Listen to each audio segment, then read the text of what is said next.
Hi, welcome to Sujatha Nalabagam. நார்மலாக வந்து நான் இந்த மணத்தக்காளி கீரை இருக்கு இல்லையா, அதில் வந்து கூட்டு தான் பண்ணியிருக்கேன். எங்கள் மாமியார் வந்து இதில் துவையல் பண்ணலாம் அப்படின்னு சொல்லியிருக்காங்க.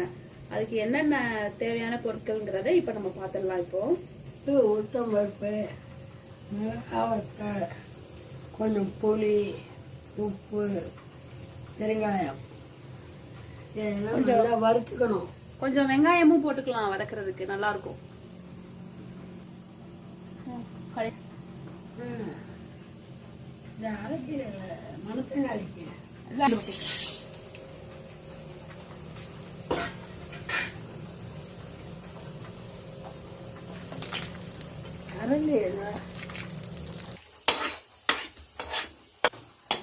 கொஞ்சம் வைக்கலாம்.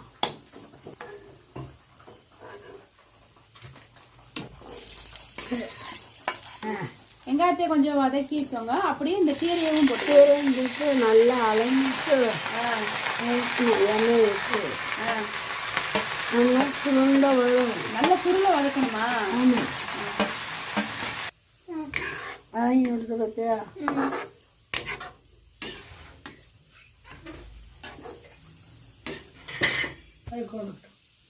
இப்போ இதை நல்லா சுருளை வதக்கியாச்சு. இதை கொஞ்சம் ஆற வச்சுட்டு அரைச்சி எடுத்துட்டு வந்துடலாம்.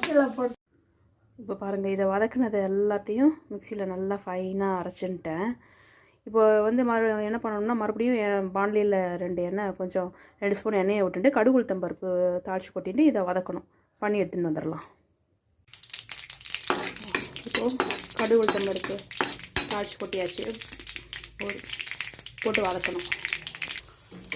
இப்போ அதை அரைச்சதை போட்டு நல்லா வதக்கிக்கோங்க. ரொம்ப வதக்க வேண்டாம், சும்மா அப்படி எப்படி பெரட்டினாலே போகிறோம். எதுக்காக மறுபடியும் நான் தாளிச்சு கொட்டி வதக்கணும் அப்படின்னு சொல்கிறேன்னா, கீரையில் வந்து நம்ம என்ன தான் வதக்கினாலும் ஈரப்பதம் இருந்துகிட்டே இருக்கும். ஸோ இதை இப்படி பண்ணிட்டீங்கன்னா ஈரத்தன்மை குறைஞ்சி அந்த வெட்டு குறைஞ்சி ஒரு பாட்டில் ஆற வச்சுட்டு மூடி வச்சிட்டிங்கன்னா எவ்வளோ நாள் ஆனாலும் அப்படியே இருக்கும். ஃப்ரிட்ஜுக்குள்ளே வச்சிட்டிங்கன்னா எல்லாம் அப்படியே வந்து மோர் ஜாத்துக்கு எல்லாத்துக்குமே நல்லாயிருக்கும். ட்ரை பண்ணி பார்த்துட்டு சொல்லுங்கள் ஃப்ரெண்ட்ஸ். ஏன்னா என்னோடய சேனலை சப்ஸ்கிரைப் பண்ணுங்கள், கமெண்ட் பண்ணுங்கள், ஷேர் பண்ணுங்கள், மெயினாக லைக் பண்ணுங்கள். அடுத்த ஒரு நல்ல ரெசிபியில் பார்க்கலாம். தேங்க்யூ.